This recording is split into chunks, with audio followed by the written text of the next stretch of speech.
السلام عليكم ورحمة الله وبركاته. بسم الله والصلاة والسلام على رسول الله. مين صاحب المصلحة في ان اي ماتش مهم بالنسبة للاهلي لازم يكون عليه لغط كبير في الفترة اللي احنا فيها دي؟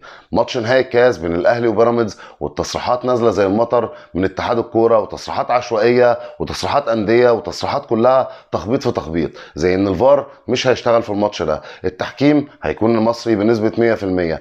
بيراميدز ردوا قال وقف الاستثمار بالنسبة لبيراميدز لغياب مبدأ تكافؤ الفرص وغياب العدالة في الكورة في مصر. عدد جمهور الاهلي او عدد الجمهور اللي هيحضر ماتش نهائي الكاس.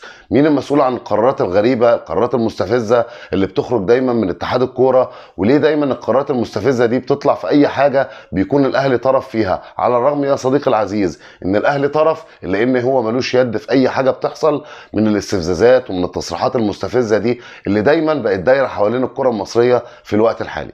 ده البيان اللي صدر من نادي بيراميدز قبل مواجهه الاهلي في نهائي كاس مصر. البيان صادر من السيد سالم الشمسي مالك نادي بيراميدز بناء على البيان السابق بتاريخ 13 يناير 2023، ونظرا لغياب مبدا تكافؤ الفرص وغياب العداله، قرر مجلس اداره نادي بيراميدز ومالكوه ايقاف الاستثمارات في نادي بيراميدز ومشاريع النادي الاجتماعي والمدينه الرياضيه والاستاد، وعقد جلسه مع نهايه الموسم الجاري للنظر في مستقبل النادي. طيب مين المسؤول عن اللي بيراميدز وصل له؟ وهل بيراميدز عنده حق في اللي وصل له ده؟ من وجهة نظري انا عنده حق في اللي وصل له ده، بس مين المسؤول؟ المسؤول هو اتحاد الكوره، وليس للاهلي اي علاقه بالموضوع. بيراميدز على سبيل المثال، بيراميدز طلب حكام اجانب، ولكن رد عليه اتحاد الكوره وقال له انت طلبت حكام اجانب لكن بعد ما الوقت قفل. يعني ايه الوقت قفل؟ انت تقدر تجيب حكام اجانب ليله الماتش، تقدر تجيب، يعني الماتش هيتلعب بكره، تقدر النهارده تتفق وتجيب حكام اجانب والناس تيجي وتلعب الماتش والموضوع يمشي بسلاسه وببساطه، عشان تلغي من دماغك جو المؤامره الكونيه اللي ثلاث ارباع الكره المصريه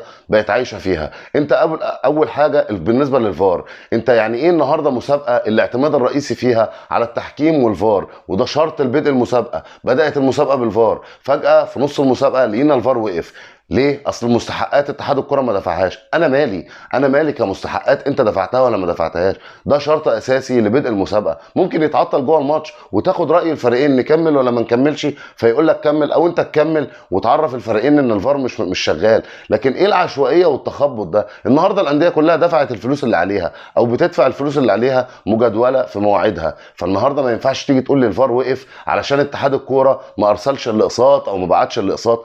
انا كنادي مالي؟ النهارده لو نادي صغير بيلاعب نادي كبير وحب يرمي بلاء عليك بعد الماتش ورفع شكوى للفيفا، اقسم بالله هيحصل كارثه في الكره المصريه في مصر، وهي الموضوع مش ناقص كوارث. طيب اتحاد الكوره دايما بياخد قرارات غير مدروسه، ورد فعل اتحاد الكوره على الانديه بيبقى دايما غير مدروس، زي برضو البوليكه والهلمه اللي حصلت بتاعه صفقات نادي الزمالك، وطلع مش عارف مين وقال لك على جثتي الصفقات دي تتأيد والفلوس واحنا ما بنقبلش شيكات ومش عارف وايه وايه وايه وايه وايه، واظهر للعالم كله او للكره في مصر ان يا عيني اتحاد الكره مظلوم والزمالك ده جاحد وظلم، والمحكمه اقرت بقيد الصفقات وايدت الصفقات وجبت ورا كالعاده. ليه؟ لان قراراتك كلها غير مدروسه. انت بقى بالنسبه للفار موقف الفار ومش عايز تجيب حكم اجنبي وعايز تلعب بتحكيم مصري 100%، وعايز الكل يشتغل على هواك. الموضوع مش بمزاجك، الموضوع لازم يكون له دراسه. وطبعا بعد البيان بتاع بيراميدز ده وكلامه ده هترجع طبعا في كلامك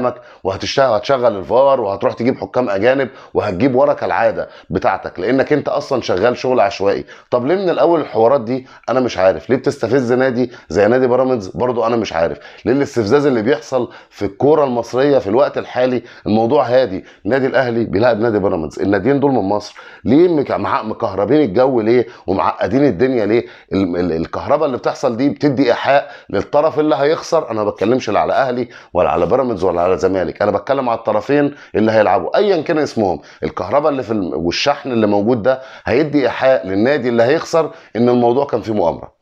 على الصعيد الاخر والموضوع اللي بدا هيجنن اغلب الزملكاويه، مدحت عبد الهادي مدربا للزمالك لحد ما نجيب مدرب تاني. كلنا شفنا امبارح او اليومين اللي فاتوا المدير الفني او المدرب الالماني اللي جه مصر وقعد وكان خلاص جاي عشان يمضي العقود، واول ما قعد واتفرج على الماتش والفصال اشتغل مع المدير الفني ده، بس الحقيقه يعني الموضوع اشتغل معاه في ان هو فصال، لا شرط جزائي، لا انا هخليك تلعب اول 4 شهور ومفيش شرط جزائي، بعد كده لو انت ظبطت النادي واشتغلت وقفت على الفريق كويس واديت المطلوب منك والفريق بدا يقف على رجليه، هتمضي معانا سنه وهيتعمل لك شرط جزائي 3 شهور، ويحق للنادي ان هو يمشيك في اي وقت ويديك ال3 شهور. لا انا عايز العقد، باقي العقد كله، لو مشيتني انت اللي مشيتني كنادي او اداره نادي تديني باقي العقد كله وباقي مستحقاتي كلها. بس الحقيقه ان هو بعد ما اتفرج على ماتش الزمالك والمصري، الراجل ده بعد ما اتفرج على الماتش خد بعضه وتوكل على الله على طول، ولما روح بلدهم صرح وقال انا جيت هنا وشفت الزمالك على ارض الواقع ولقيت الدنيا مش هتجيب همها معايا. وطبعا يعني بالنسبه للزمالك والمديرين الفنيين واللعيبه، الزمالك سمعته سابقاه في الفيفا، والشكاوي، شكاوي المدربين اللي متاخر لها مستحقات، شكاوي اللعيبه زي مطيب مش عارف مين، كل الشكاوي دي برضو ده مدير فني الماني، الراجل مش صغير، الراجل قبل ما يجي سمع وشاف. ولما جه هنا خالد الغندور بيقول لك ان هو لما جه هنا في ناس لعبت في دماغه قالت لا وانت مش عارف ايه. يا جماعه ايه العشوائيه دي؟ ايه العشوائيه في الشغل دي؟ الموضوع صعب قوي بالشكل ده، صعب جدا جدا جدا انك انت بتدور على مدير فني كانك نازل السوق بتشتري حاجه، فما عجبتكش حاجه ام 5 بتدور على حاجه ام 3.5. يا جماعه الموضوع صعب. نادي الزمالك ملك لجمهوره، والموضوع كده بدا يبقى يستفز الناس اكتر من اللازم، الموضوع خرج عن السيطره، الموضوع بقى شخص واحد سياده الموسيقار متحكم في الليله كلها. وزي ما قلنا قبل كده ان اللي كان بيخلص معاه مع المدير الفني الالماني ده هو امير مرتضى منصور، الراجل اللي دخل لك صفه الصفقات الفاشله، فالموضوع لازم يفشل. ان كان الموضوع ما فيهوش سمسره، وان كان الموضوع ما فيهوش لعب في العقود والورق وشركه السمسره اللي معموله في الخفا، فلك الله يا جمهور الزمالك. الكارثه بقى في الموضوع ده واللي يعرفك الزمالك بيدار ازاي بكميه عشوائيه مش طبيعيه، الكارثه ان قناه نادي الزمالك والناس اللي بتطلع عليها اصطف هزازين الرؤوس. اول ما المستشار مرتضى منصور او سياده الموسيقار قال ان الراجل ده خلاص اتفق مع مدير فني الماني، والراجل ده كميه تطبيل ونفخ، وسياده الموسيقار جايب الراجل الالماني والموسيقار جالكو خبوا عيالكو وجايب لكم مدرب عالمي، ونفخ وتطبيل واي كلام.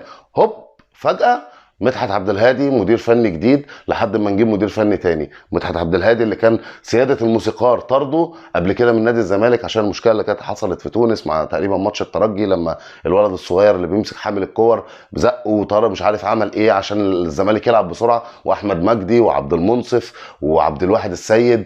انت كده ناقصك بس عمرو الصفتي وابو كونيه وترجع للالفيه مش العشريه، لا الالفيه السوداء ورا.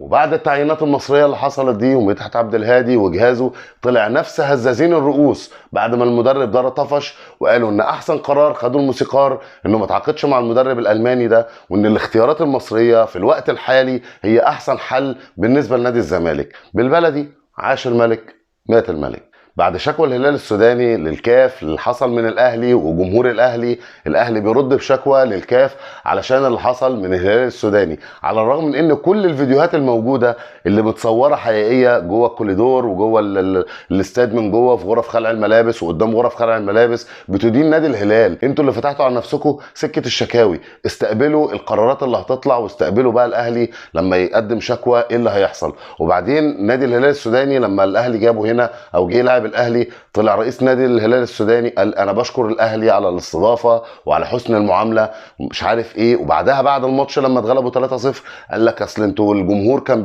بيهددنا والجمهور كان بيشتمنا وبيقول علينا بيوصفنا بالعبيد، والموضوع كان فيه لا، الموضوع انا كنت في الاستاد، الموضوع ما فيهوش حاجه خارج ان كده كده انت مالكش سيطره على الجمهور، الجمهور بيشتم، الجمهور بيشتم اي نادي بيلاعب اي نادي هو رايح يشجعه. يعني انا النهارده لو بشجع غزل المحله ولعب قدامي نادي اكس انا هشتم نادي اكس، مش هشتمه اللي هو هستفز نادي اكس. لكن انت ما تحسسنيش ان الاهلي لما راح عندكم السنه اللي فاتت او السنه اللي قبل اللي فاتت ومحمد مجدي قفشه جاب الجون وكان الحكم كان رضوان جيد، الموضوع احنا وقفنا في قلب الملعب، نادي الاهلي وقف في قلب الملعب في نص الملعب في الدايره بتاعه وسط الملعب، والامن حاوطه علشان الجمهور اللي نزل وضرب النار والافلام الهندي اللي كانت بتحصل. فما تحسسنيش والنبي ان انا عندك انت ملايكه وعندنا جمهور الجمهور مشاغب، او مفيش واحد من الجمهور نزل، مفيش ازازه اتحدفت من الجمهور، مفيش اي حاجه حصلت. كل اللي اتصور جوه الملعب او جوه الاستاد